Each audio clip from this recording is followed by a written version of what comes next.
Dalam mencari ilmu kita harus bersyukur karena jaraknya tidak jauh dan medannya tidak berat. Medannya tidak berat ya.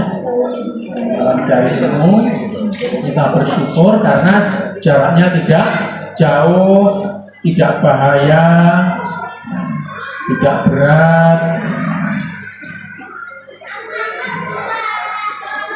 Jalan dari rumah ke sekolah sangat mudah, ya enggak? Coba lihat itu tadi, baik yang naik sepeda motor digonceng anak banyak itu ya, maupun yang menyeberang sungai, nguap, ngerti nguap ya? Nguap, bukan jembatan loh, nguap loh, bahaya banget. Nah, makanya kita bersyukur kepada Allah. Nah, terus ini lihat, ada adik kalian, saya katakan adik karena umurnya lebih. Video amal suaranya dengar. Semangat dalam mencari ilmu. Ada anak namanya siapa? Dewi Sudarni, ini dari Pamekasan. Kelihatan dari situ ya. Nah, dari Pamekasan, Jawa Timur.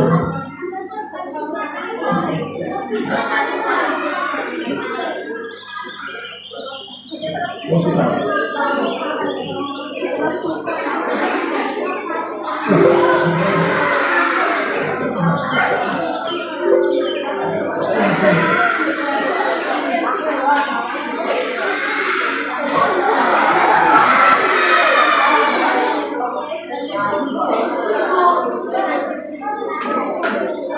Pasar memberinya kelebihan lain. Iya, Dewi memiliki semangat hidup. Dewi Sudarni, putri pasangan Marsiha dan Ali Maki, asal desa Gagak, kecamatan Kadir, Kabupaten Pamekasan.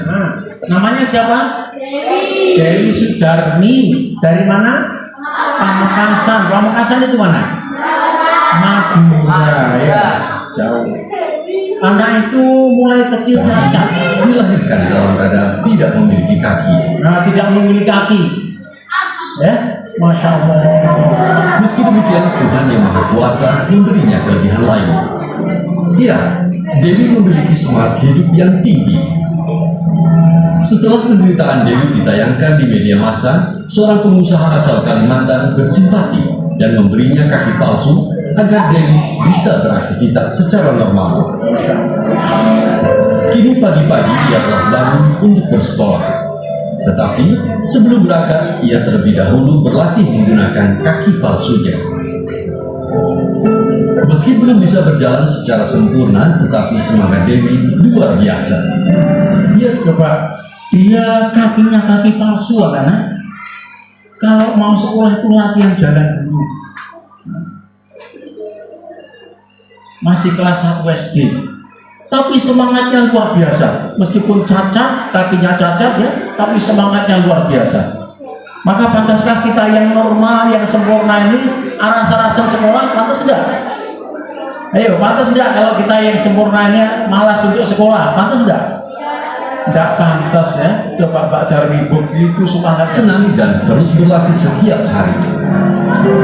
Usai berlatih, Dewi pun digendong ibunya menuju ke sekolah. Meski telah cacat, Dewi tidak rendah diri apalagi cengeng. Ia pun bermain bersama teman-temannya. Belum bisa pakai kaki palsu ya? Terus gimana belajar? Masih belajar ini pakai kaki palsu ya? Kalau ke sekolah, siapa yang menjamain? Tidak gendong ya? Kalau besar nanti jadi ingin jadi apa? Jadi guru ya? Menurut gurunya, Dewi yang bercita-cita menjadi guru ini termasuk. Lihat itu, sorot matanya yang tajam melihat ke papan tulis.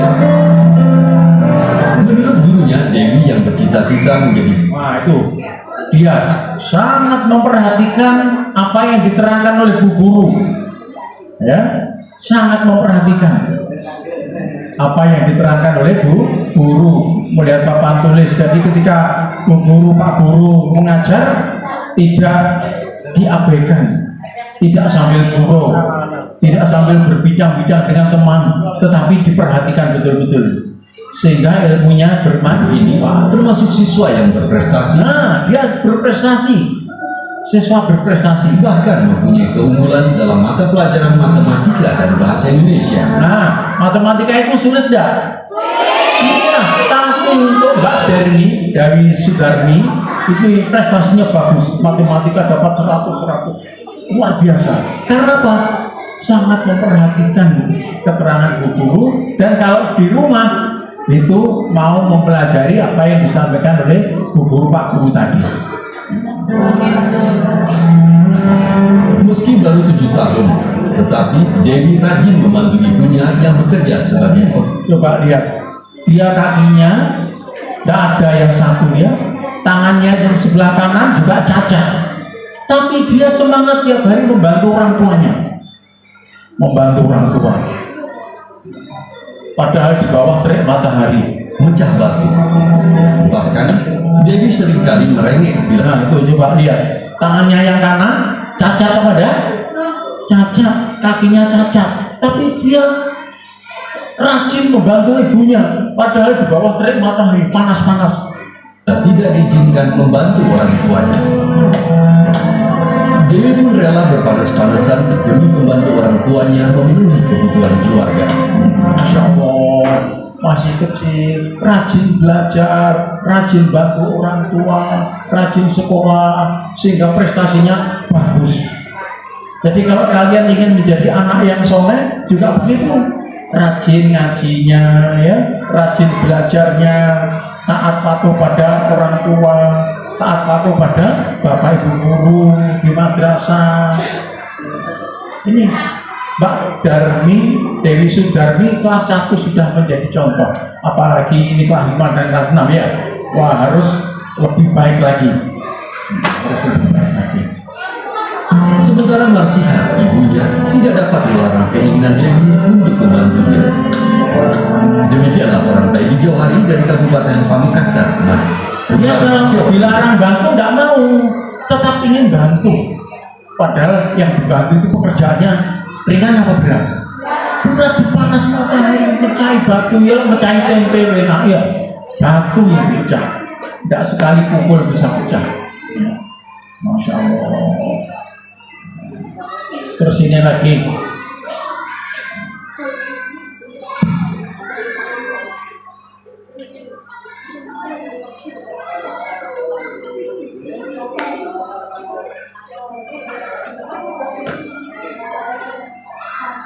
ada suaranya. Videonya mungkin Pak itu.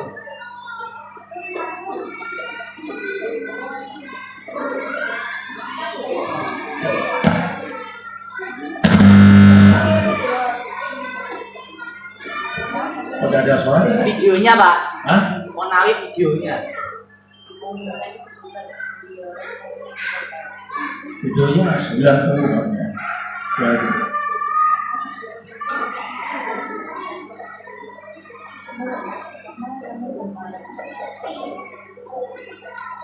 Nah, ini intinya anak ini pekerjaan tiap hari sebagai pemulung, anak-anak. Tahu pemulung? Tukang rosokan, cari rosokan. Nah,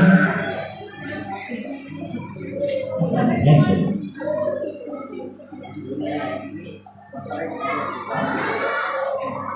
Oh, gitu.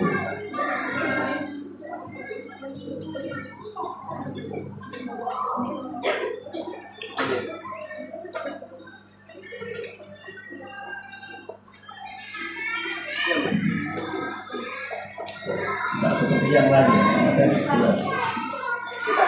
Nah ini pemulung anak. Saya kira tidak ada murid sini yang jadi pemulung. Semuanya, waduh, tinggal sekolah aja ya. Nah, ini dari pemulung akhirnya menjadi sarjana, sekolah sampai sarjana. Maka kalian harus sungguh-sungguh supaya menjadi sarjana muslim muslimah yang bermanfaat bagi agama nusa dan bangsa. Ini maaf ada videonya tidak bisa berbunyi ini ya. Padahal yang lain berbunyi. Ada gangguan.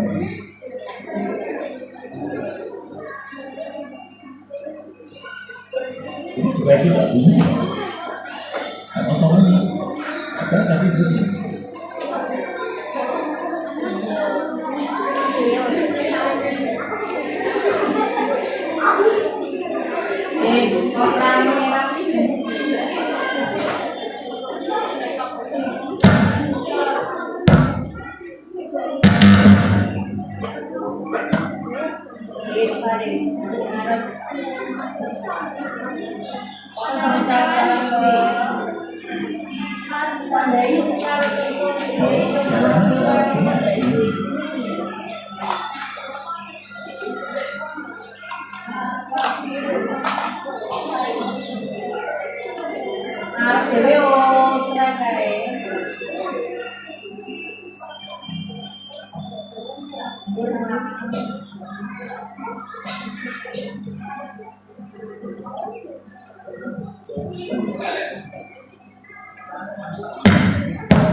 Mulutnya dikunci, telinganya dipakai untuk mendengarkan.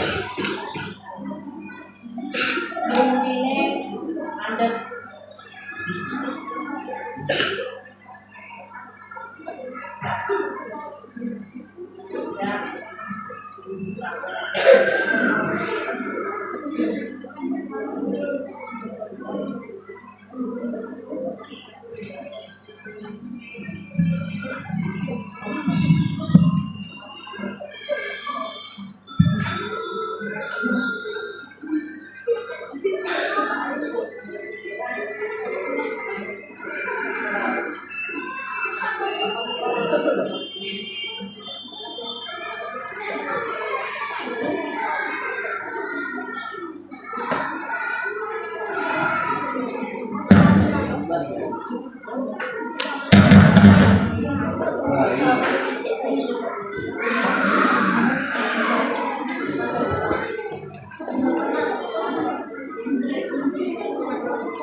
Ada ceritanya seorang pengusaha kaya raya, tapi nggak punya tangan. Meskipun nggak punya tangan, tetapi dia tiap hari nggak punya tangan, rajin menggosok gigi. Pakai apa itu? Pakai kaki. Loh, kita yang punya tangan males gosok gigi, pantas enggak? Iya, kita yang diberi tangan oleh Allah lengkap, males gosok gigi tiap hari, pantas apa enggak? Tidak. Makanya dari video ini merupakan pendorong bagi kita untuk rajin gosok gigi. Itu merupakan perintah Rasulullah. Laulaan asufa ala ummati lamar tahun bisiwaki indah kulit sholatin. Anang. Kalau tidak mau belajar umatku, akan kuperintah untuk siwak gosok gigi tiap akan melaksanakan sholat.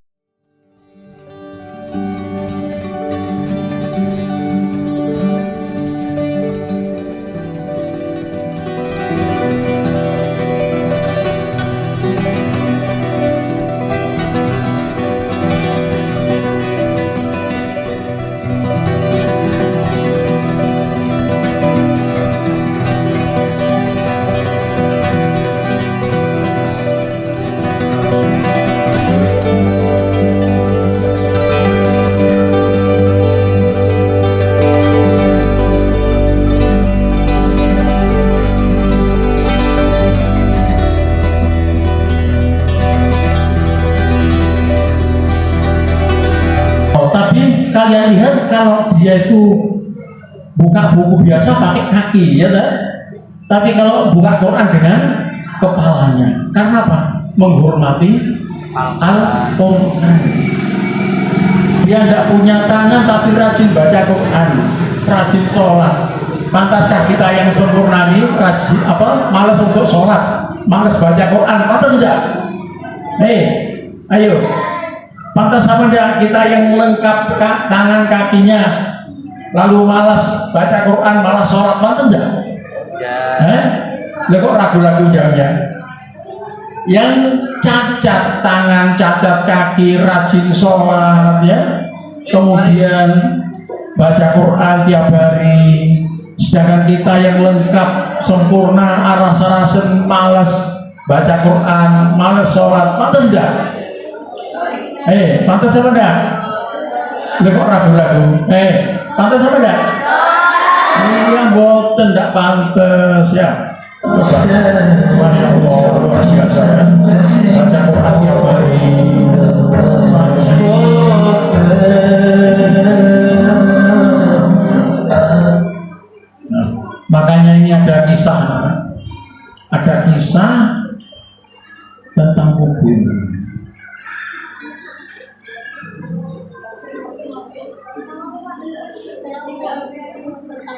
Satu kali silahkan dan kafan yang memiliki jenazah itu pun sama sekali tidak usah.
Hah? Gitu ya?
Saya pakai lesan aja ya. Yang kami siapkan itu pakai video, tapi rupanya ada gangguan sehingga tidak bisa dipakai. Ya. Jadi tadi sudah dicatat bahwa dalam mencari ilmu kita harus bersyukur, ya, bersyukur karena apa? Karena jarak antara rumah dan sekolah sangat dekat, tidak melalui medan yang berat, tidak membahayakan, maka tidak pantas kalau tidak masuk tiap hari. Ya enggak anak-anak? Pantas tidak kalau malas untuk masuk? Pantas tidak kalau malas masuk? Tidak pantas, kita harus rajin tiap hari masuk sekolah. Karena yang berat medannya, melalui banjir, melalui sungai yang begitu membahayakan, mereka rajin masuk tiap hari. Terus yang kedua, tentang ibadah sholat. Oh, Mbak Dewi tadi ya, Dewi Sudarmi masih kecil, tapi meskipun kecil, dia mengerti tiap hari membantu orang tua. Sehingga berikutnya bisa ditulis, selain kita berusaha untuk rajin sekolah, selain kita berusaha rajin sekolah,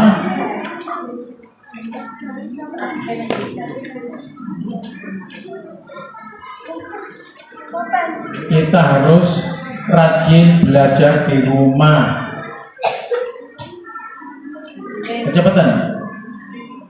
Selain kita harus rajin sekolah, kita harus rajin belajar di rumah.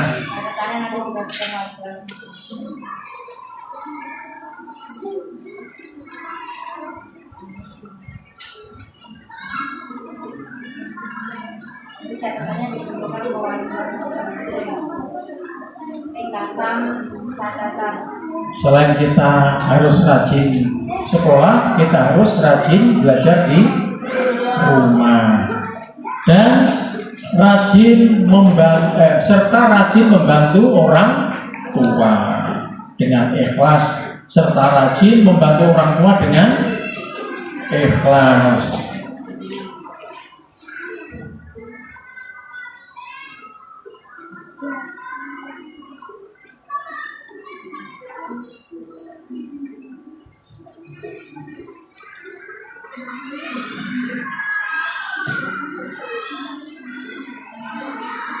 Jadi yang kedua apa?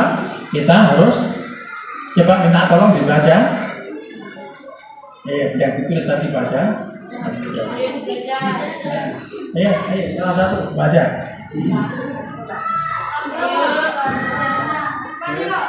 Kita harus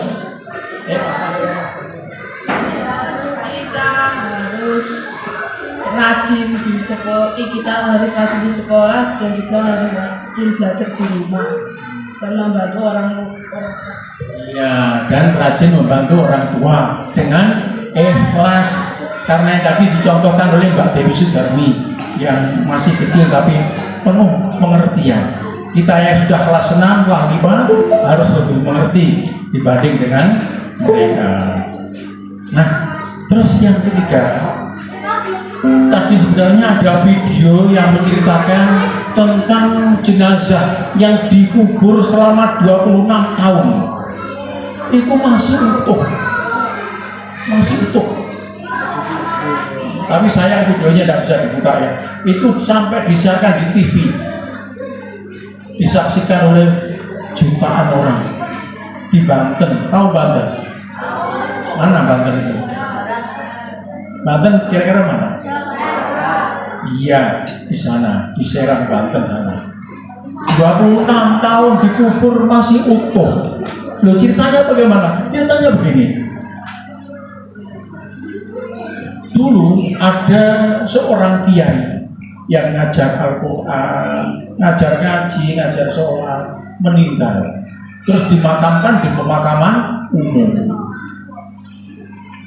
Suatu saat setelah 26 tahun ya, diadakan pelebaran jalan karena kuburan itu diterjang oleh pelebaran jalan, maka Dan satu manusia bahkan kendapani karena diterjang oleh pelebaran jalan, maka dibongkar, dipindah kuburan itu. Kalau kuburannya orang-orang yang lain biasa, hancur, tinggal pulang berserakan, terus dipindah. Loh, ketika bongkar kuburannya Pak Kiai itu, ternyata masih utuh. Padahal kalau kita lihat kenyataannya dalam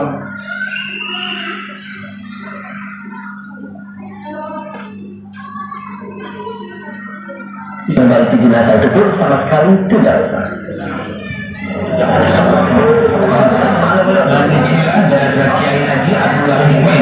Sebuah jasad yang telah 26 tahun tak biarkan diketahui jenazahnya tidak hancur.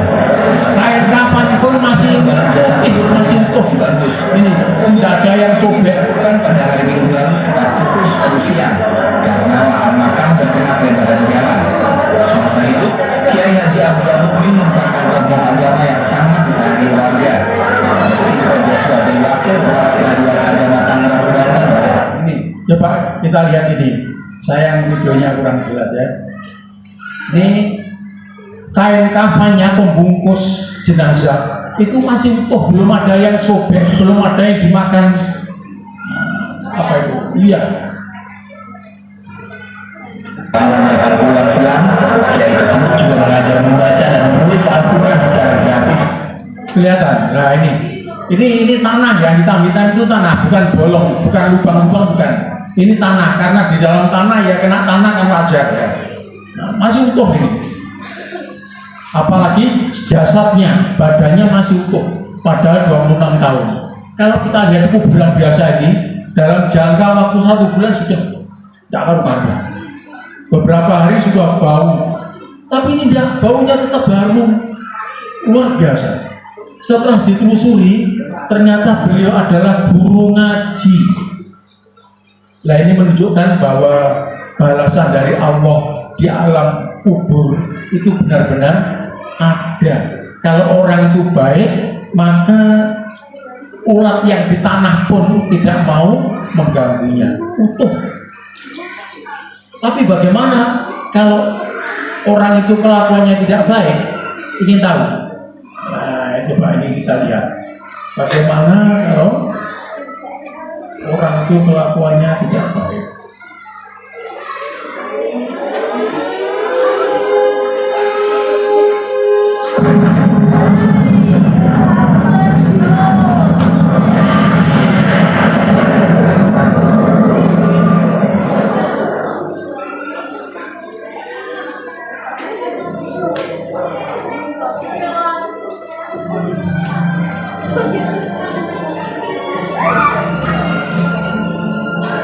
Aisyah bertanya tentang azab kubur. Rasulullah menjawab, iya, azab kubur pasti ada. Aisyah itu siapa? Bukan Aisyah ini ya. Yang dimaksud Aisyah ini adalah istrinya Rasulullah. Salah satu istrinya Rasulullah, Nabi Muhammad SAW, ada yang namanya Aisyah. Nah Aisyah ini tanya kepada Rasulullah, wahai Rasulullah, apakah azab kubur, siksa kubur itu ada? Oleh Rasulullah dijawab, ya, azab kubur pasti ada. Hadis riwayat Bukhari dalam kitab Al-Janaiz.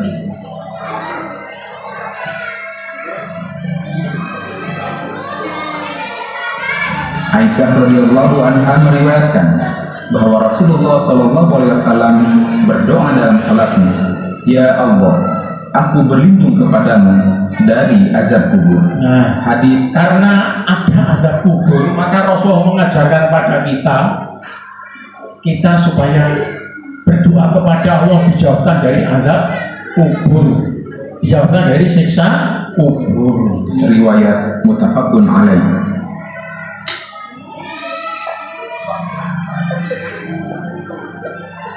Ketika orang-orang yang durhaka pada Allah tidak bisa menjawab pertanyaan malaikat, lalu ia dipukul dengan gada besi hingga ia menjerit dengan teriakan yang sangat keras, didengar oleh semua makhluk Allah kecuali jin dan manusia. Hadis Bukhari Muslim. Nah, itu. Jadi yang mendengar itu binatang, itu mendengar. siksa kubur. Tapi kalau manusia, jin tidak bisa mendengar siksa kubur, kecuali kalau oleh Allah diberi ilmu khusus. Jadi kalau kita ke kuburan, dia tidak dengar siksa kubur, karena memang tidak diperdengarkan kepada manusia. Kalau dengar, waduh, takut terus. Kira-kira tidak mau kerja, sholat terus, berbuat baik terus tiap hari.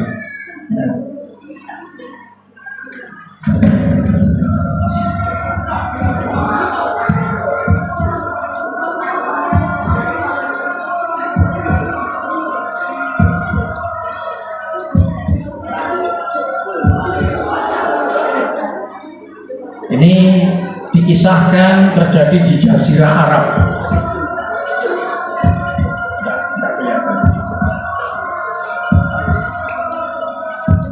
Gambar seorang pemuda yang dikeluarkan dari kuburnya setelah beberapa jam belajar di kubur. Perhatikan bagaimana akibatnya ada kubur dapat mengubah wajah dan jasadnya.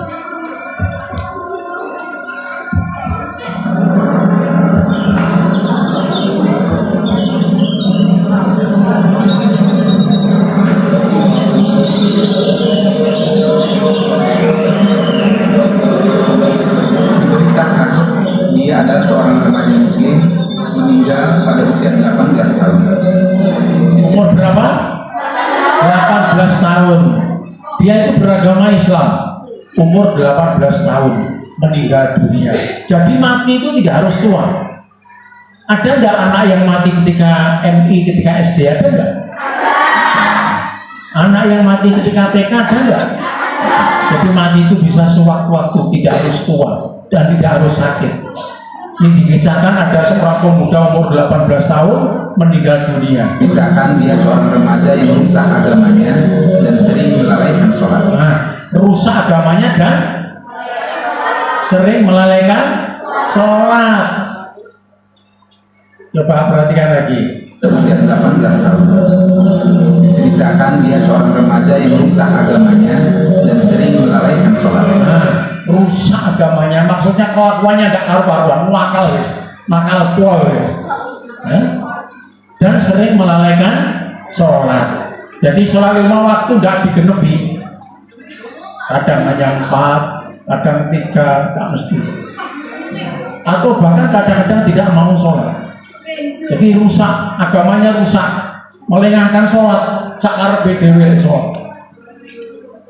Setelah 3 jam dikuburkan, ayahnya menginginkan Berapa jam dikuburkan?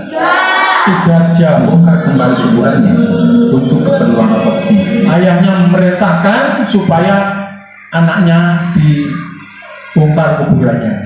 Sebab kok perasaannya tidak enak. Ada apa ini?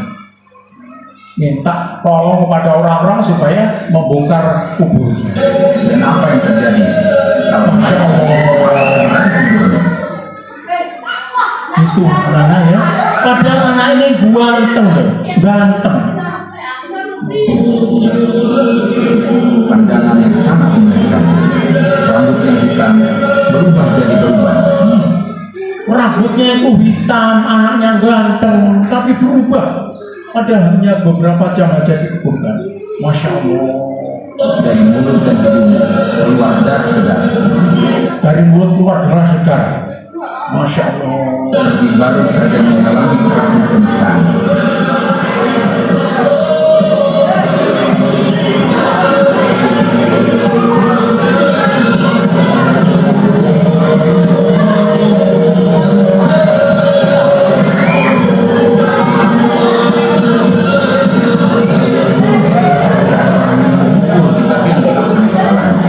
Dengan wajah seperti lemas dan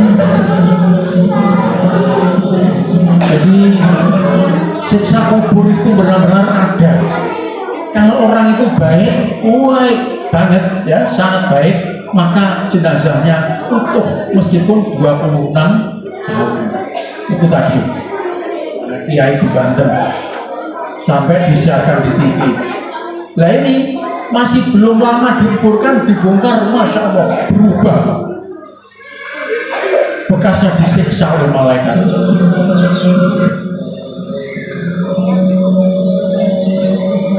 Masya Allah. bagi seorang muslim ini adalah sebuah pelajaran yang sangat-sangat berharga agar segera memperbaiki hidupnya dengan bertobat dari dosa-dosa yang kita lakukan. Allah. Nah, anak-anak, mengapa kok sholat itu penting? Saya Pak Guru mau tanya, kamu kalau diberi baju seseorang itu mengucapkan apa? Terima kasih. Ya? Padahal berapa sih harganya baju?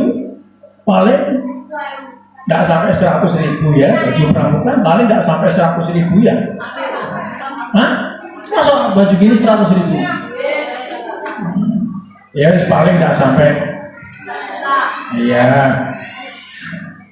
Masa Pak sekarang baju di atas 100.000? Ya, saya sudah lama tidak beli baju ya. Yang paling hanya ratusan ribu lah, tidak sampai 1 juta, sampai 1 juta enggak. Terus kalau kita sudah menerima, ya terima kasih. Terus baju itu kita gunakan untuk ngepel. Kira-kira yang memberi marah pada? Marah, kurang ajar, kenyek ya. Mengucapkan terima kasih, tetapi meskipun setelah mengucapkan terima kasih dipakai ngepel, ya mesti marah. Nah, kita ini yang mencipta siapa anak? Allah. Siapa yang mengedarkan darah ke seluruh tubuh ini? Ayo, siapa? Apa orang tuamu, apa kamu? Allah. Bagaimana kalau jantung itu berhenti bergerak? Kira-kira orang itu gimana? Mati. Padahal detaknya itu setiap saat terus memompa darah ke seluruh tubuh. Kalau berhenti ini mati. Berapa harganya jantung? Masya Allah, luar biasa. Orang punya ginjal, tahu ginjal ya, di dalam hati, di dalam diri manusia, ginjal itu ada 2. Beberapa waktu yang lalu diumumkan bahwa harga satu ginjal itu mencapai antara 500 juta sampai 1 miliar. Satu ginjal. Apalagi 2. Belum lagi jantung, belum lagi harganya paru-paru. Maka kita tidak bisa menghitung nikmat Allah. Nah, tujuannya Allah memberi itu semua supaya kita ibadah. Kalau kita tidak mau ibadah, dan seperti tadi, kita diberi baju orang, mengucapkan terima kasih. Oh, terima kasih saya ucapkan atas pemberian baju, tapi dipakai ngepel. Marah, nah Allah juga gitu.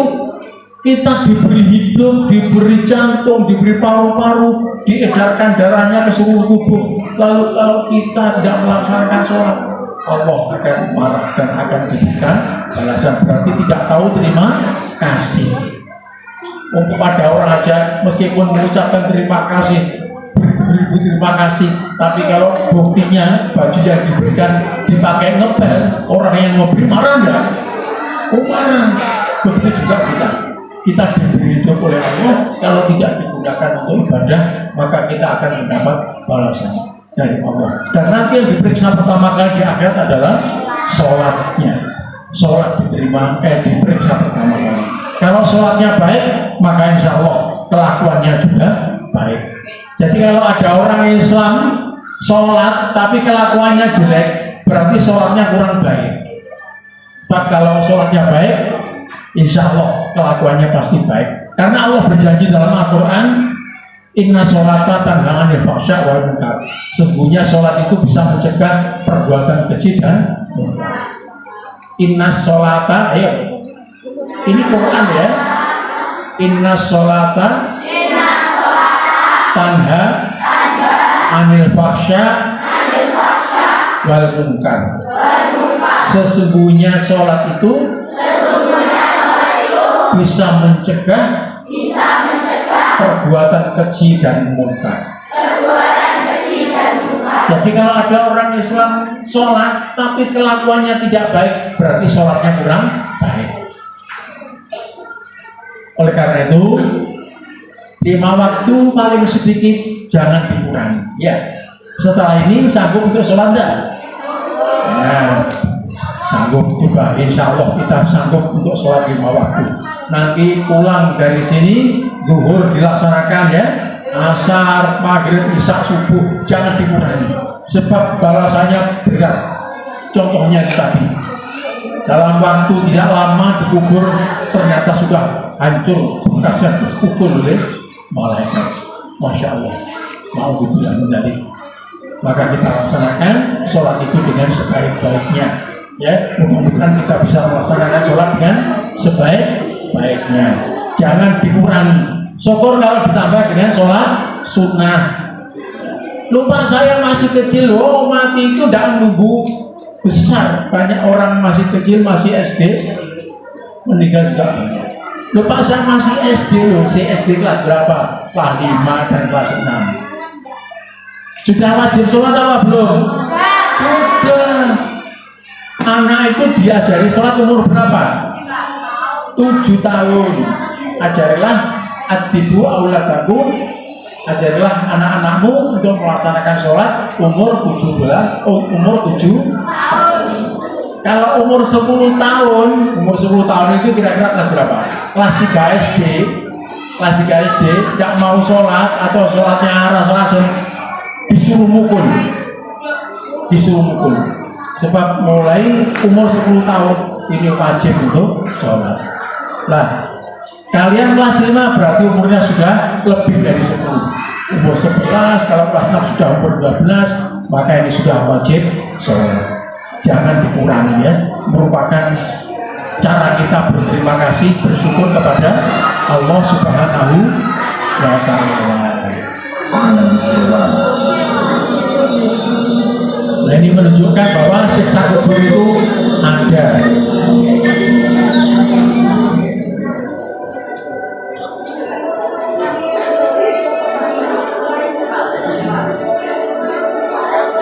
Ini ada suara jeritan jutaan manusia di interior bumi yang lain. Nah, video ini menunjukkan bahwa siksa kubur betul-betul ada. Di daerah Siberia itu jauh di sana, jauh ya.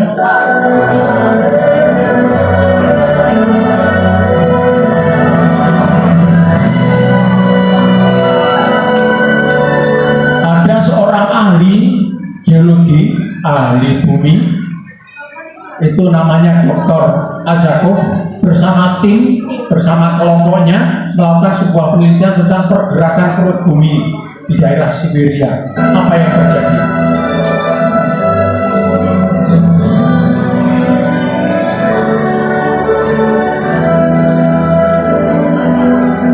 Dalam penelitian itu mereka memasang alat mikrofon super sensitif untuk mendengarkan suara pergerakan perut bumi. Jadi di dalam perut bumi, jadi digali, ini ada gambar penggalian tanah ya. Ini penggalian tanah, terus di dalamnya diberikan alat untuk merekam apa yang terjadi di bumi.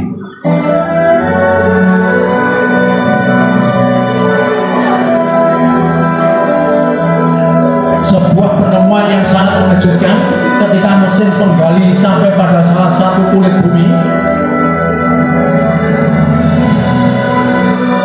Dari ruang bumi yang lain ada suara manusia berteriak keras dalam kesakitan. Bahkan suara jeritan itu jumlahnya bukan 1 orang, tapi ribuan bahkan jutaan orang.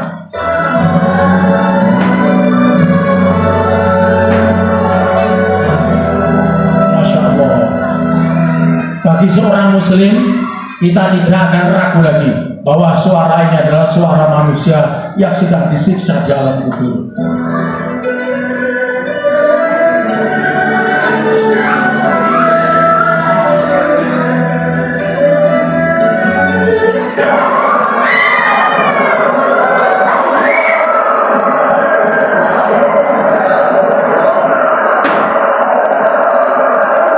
Itu hasil rekaman yang menggunakan alat super sensitif ditancapkan dalam perut bumi. Ternyata itu sama, ada suara jeritan ribuan bahkan jutaan manusia menjerit. Disimpulkan bahwa itu adalah suara jeritan siksaan kubur.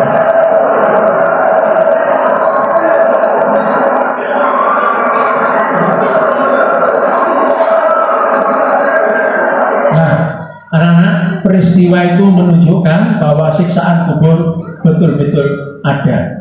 Oleh karena itu kita harus berusaha untuk melaksanakan ibadah sholat, karena sholat adalah ibadah yang pertama kali diperiksa oleh Allah di hari kiamat nanti. Coba. Coba. Iya. Tidak bisa kamu.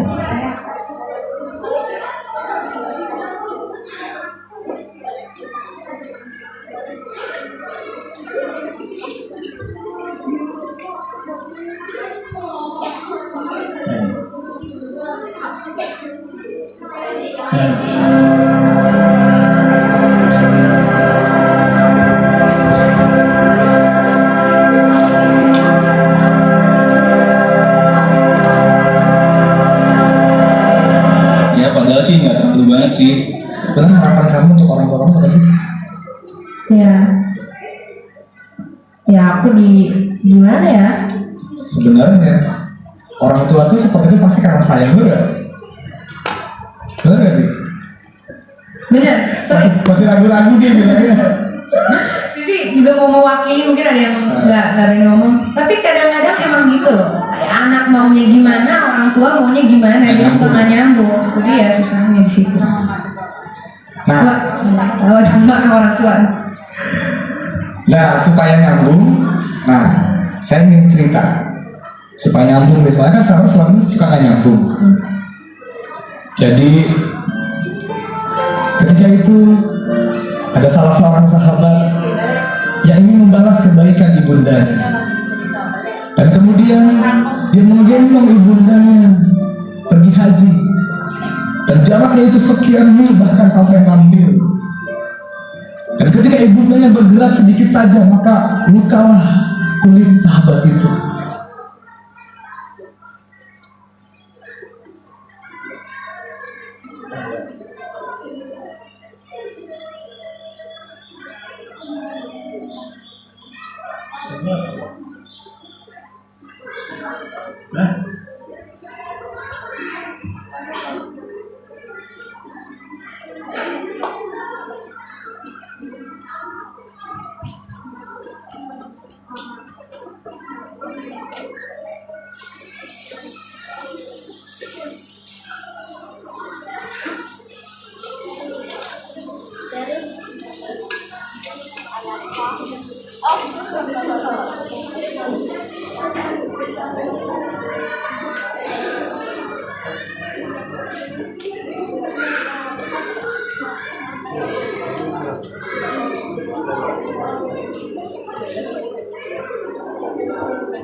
Terus yang berikutnya tadi belum ya, karena ini ada gangguan teknis ya.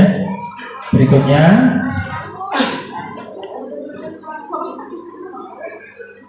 tadi tentang apa?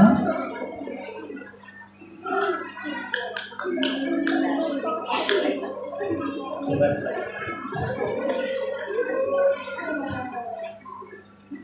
Ya, tadi tentang membantu orang tua ya. Terus tentang sholat sebagai muslim, apa muslimat, muslim garis miring muslimat, sebagai muslimat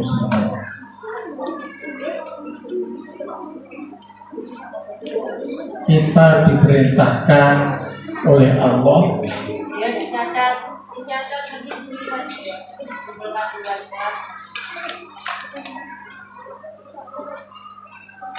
untuk melaksanakan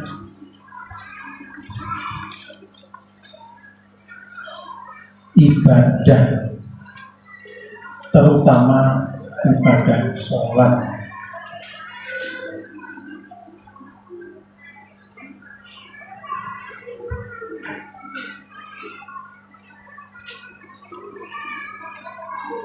Sebab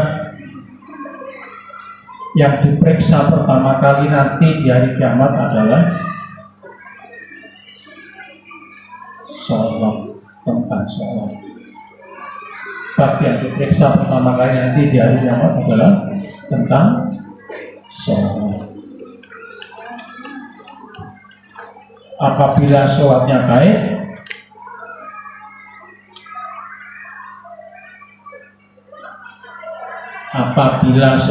baik, maka seluruh amalnya akan baik.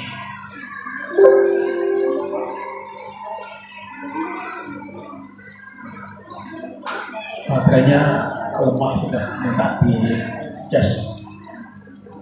Baterai es running low.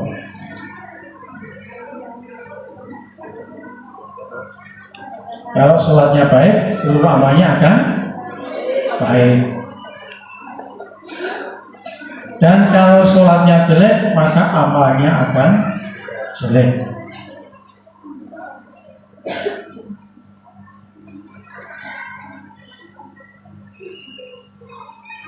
Sehingga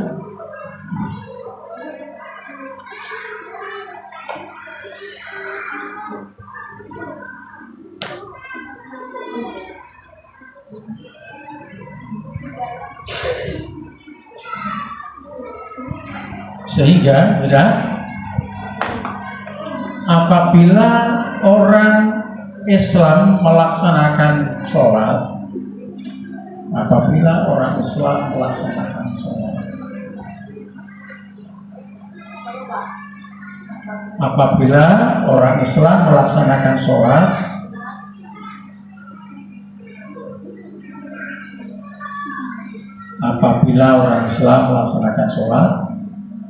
tetapi kelakuannya masih tidak baik,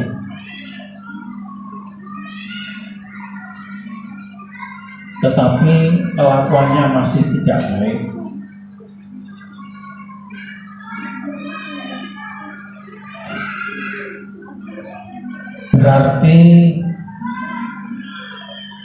sholatnya masih kurang baik.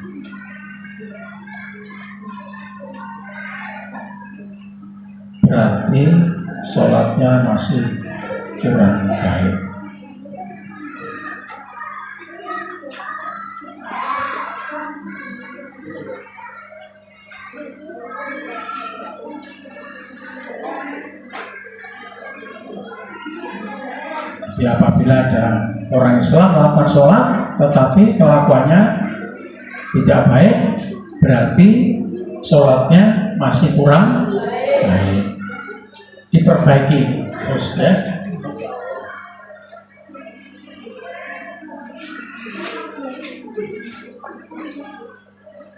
Oleh sebab itu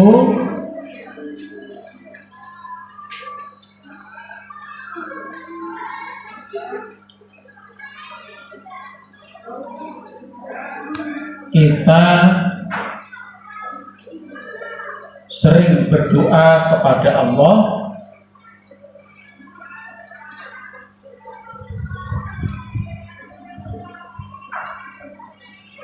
Oleh sebab itu kita sering berdoa kepada Allah supaya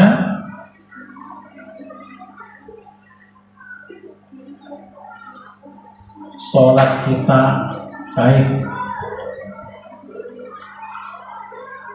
supaya sholat kita baik, dan ibadah-ibadah lainnya juga baik, dan ibadah-ibadah lainnya juga baik.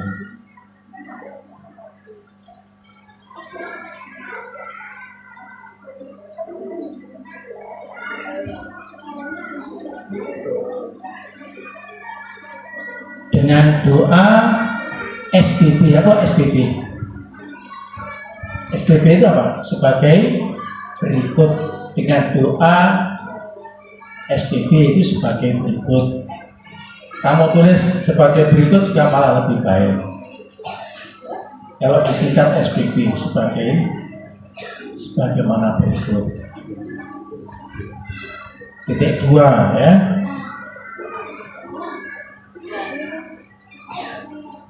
Nanti garis, udah? Nanti garis ya, jangan dilanjutkan lagi di garis bawahnya. Allahumma tulis ya. Allahumma.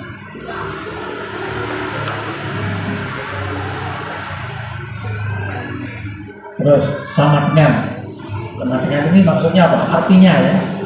Ya Allah. Allahumma sama dengan ya Allah.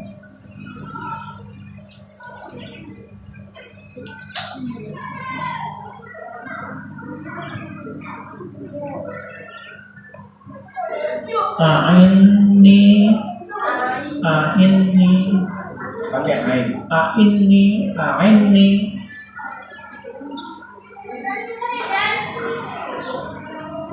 Allahumma a'inni. Sudah? Ala dikrika.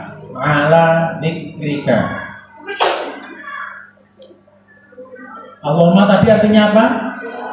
Ya Allah. A'inni ala dikrika. A'inni ala dikrika. Sama dengan tolonglah aku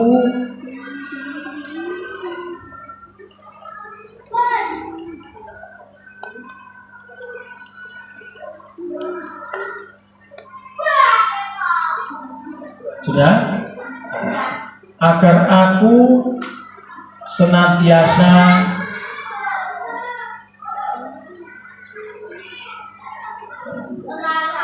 Kejunya apa keju? Allahumma a'inni. Apa tadi terusnya a'inni? Allahumma itu artinya apa? Ya Allah. A'inni apa artinya? Tolonglah aku.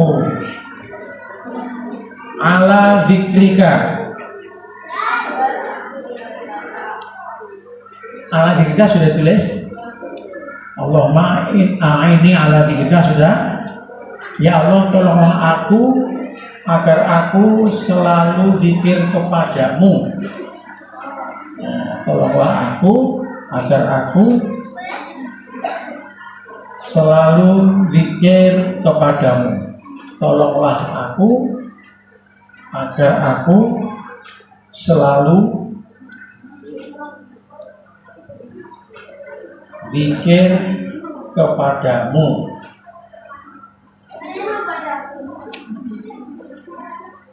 Coba Allahumma artinya ya Allah, a'inni ala zikrika, agar aku senantiasa zikir kepadamu atau selalu zikir kepadamu. Senantiasa sama dengan selalu ya. Ala zikrika. Terus ganti garis. Wa syukrika. Wa syukrika.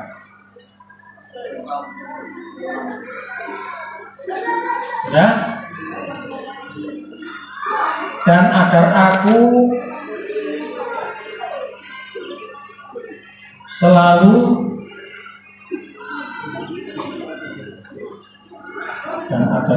selalu bersyukur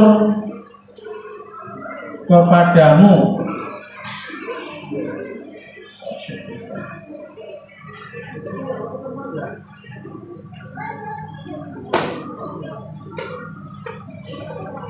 Coba saya ulangi. Allahumma artinya apa? A'inni ala dzikrika. Agar senantiasa aku zikir kepadamu. Wa syukrika. Agar aku selalu bersyukur kepadamu. Wa husni ibadatika.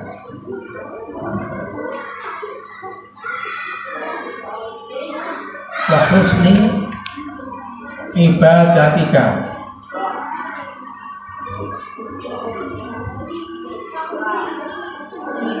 Dan kebaikan ibadah kepadamu. Maksudnya supaya ibadah kita baik. Kalau ibadahnya baik, nanti kelakuannya akan baik. Coba saya ulangi. Allahumma artinya apa? Allah. Ini ala dzikrika.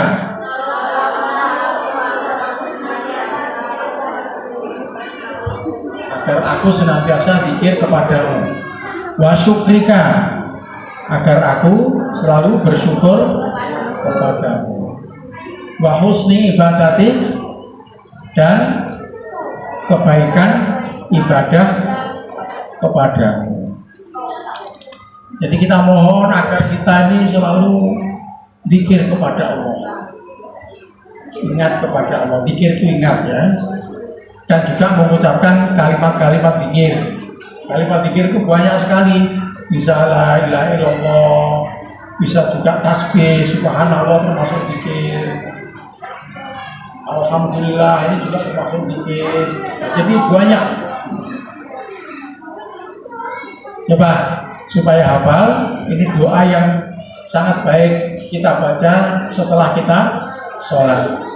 Allahumma a'inni ala dzikrika wa syukrika wa husni ibadatik. Allahumma a'inni ala dzikrika wa syukrika wa husni ibadatik. Allahumma, artinya apa? Ya Allah, a'inni ala dzikrika, artinya apa? Agar aku senantiasa zikir kepadamu. Wa syukrika, artinya apa? Agar aku selalu bersyukur kepadamu. Wa husni ibadatik, artinya apa? Nah, dan kebaikan ibadah kepadamu. Maksudnya supaya ibadah kita makin lama makin baik, selalu meningkat kebaikannya. Sebab ibadah yang baik akan membuahkan kelakuan yang baik dan diridhoi oleh Allah Subhanahu wa Ta'ala. Coba sekali lagi.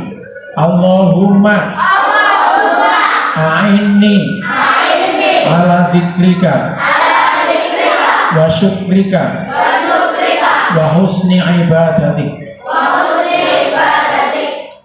Coba nggak usah dibuka bukunya, bisa 1, 2, 3.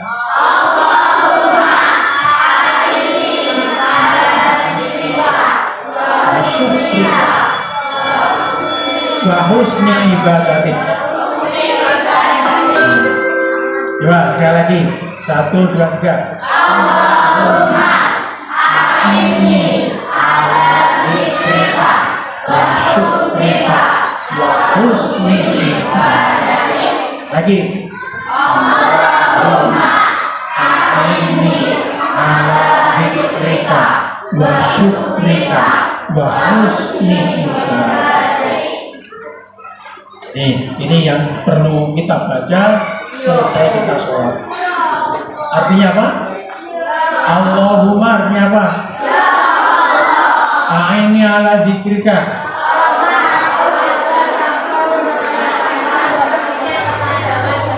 Wa syukrika. Dan aku selalu bersyukur kepadamu. Wa husni ibadatik. Ini diamalkan ya. Usahakan setiap hari sholat 5 waktu. Dan yang terakhir tadi itu sebenarnya ada video yang sangat bagus, tapi saya nggak bisa dibuka ya. Mohon maaf nggak bisa dibuka. Pakai laptop saya nggak bisa, pakai laptopnya sini juga nggak bisa. Katanya ada gangguan. Maksudnya apa?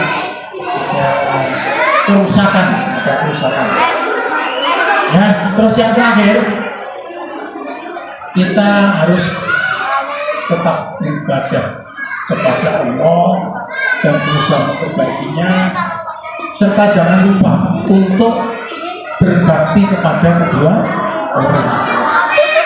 Karena orang tua, ibu yang selalu kasih kepada kita, mengandung selama berapa bulan? 9 bulan. Ayah yang bekerja mencari biaya untuk kesuksesan masa depan kita. Maka kita harus berbakti pada bapak dan ibu kita dalam kehidupan sehari-hari. Masih banyak sebenarnya, tapi beberapa video yang bisa dibuka.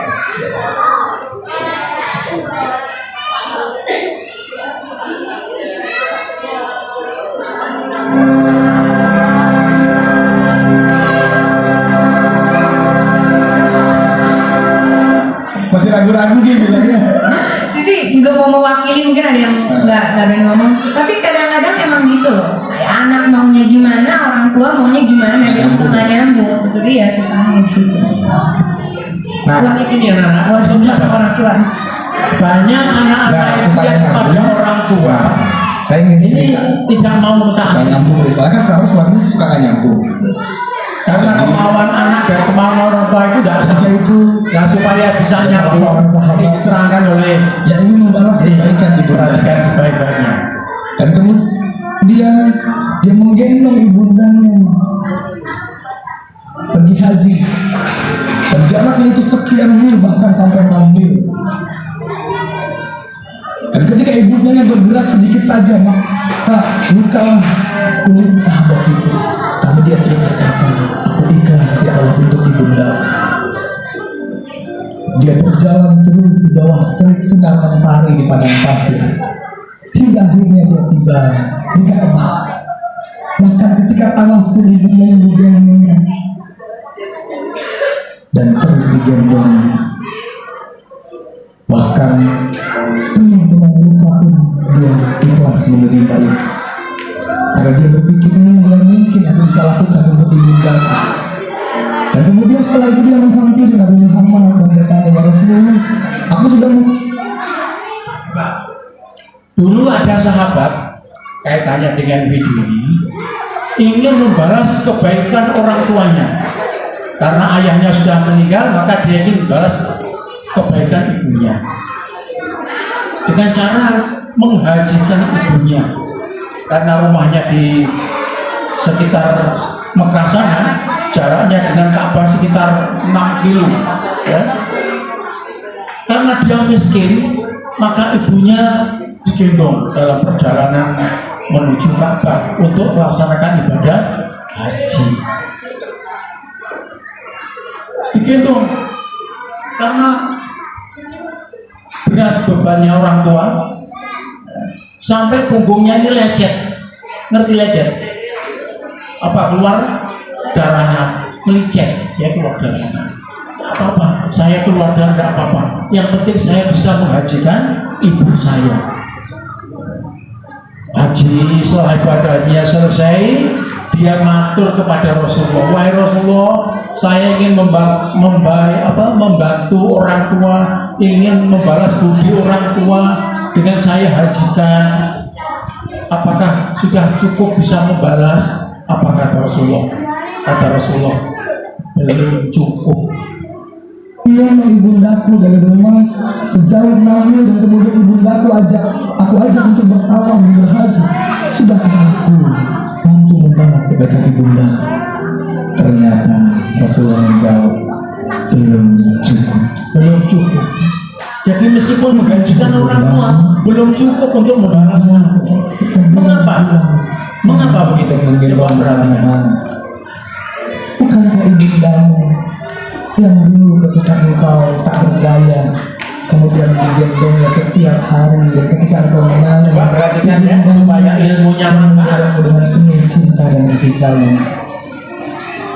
Sekarang pantaskan Ayo perhatikan supaya jika ilmunya kita manfaat. melawan mereka. Sekarang kami akan sampaikan kepadamu hadis Nabi tentang dosa yang paling besar.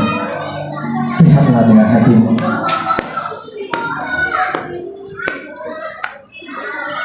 Rasulullah SAW bersabda, maukah kalian aku beritahu dosa yang besar? Maukah kalian aku beritahu dosa yang paling besar? Maukah kalian aku beritahu dosa yang paling besar?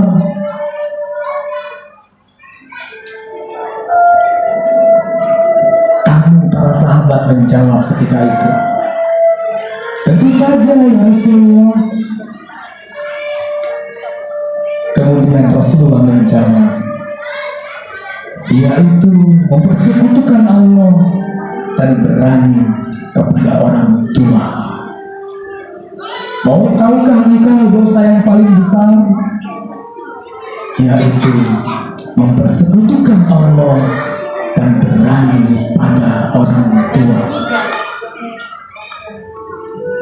Jadi dosa yang besar itu menyebutkan Allah dan berani pada orang, Yaitu mempersekutukan Allah dan berani pada orang tua. sampai jelas karena pentingnya. Beberapa lama sepanjang hidupmu engkau berani pada orang tua. Sudah berapa lama sepanjang hidupmu engkau berani membentak ayah ibumu? Sudah berapa lama sepanjang hidupmu engkau berani mengeluarkan kata-kata kasar pada mereka?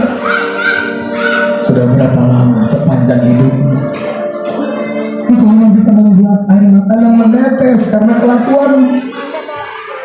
Sekarang bayangkan, seandainya saja kau mengalami seperti saudara-saudaramu yang di Aceh. Ribuan orang menjadi anak yatim dan piatu, dan mereka tidak punya lagi ayah dan ibu karena ayah dan ibu mereka telah meninggal dunia. Sekarang, bukankah engkau masih memiliki ayah dan ibu? Tapi bayangkan apa yang kau lakukan selama ini pada mereka. Bayangkan satu persatu. Sebulan yang lalu kau pernah melakukan dosa apa pada mereka? Setahun yang lalu kau pernah melakukan dosa apa pada mereka? Bayangkan sepanjang hidupmu apa yang kau lakukan pada ibu dan ayahmu. Bayangkan. Bayangkan. Bayangkan dosa apa yang kau lakukan selama ini. Bayangkan. Bukankah engkau selama 9 bulan berada dalam kandungan ibunda? Lupakan engkau? Lupakan engkau selama 9 bulan engkau dibawa kemanapun ibundamu pergi? Lupakan engkau selama 9 bulan ibundamu tak pernah mengeluh ketika membawamu kemanapun engkau pergi? Bayangkan saat-saat itu betapa berat perjuangan ibundamu. Bayangkan ibundamu bual-bual kerangka.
ya.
Rupanya apa yang kita rencanakan Allah berkehendak.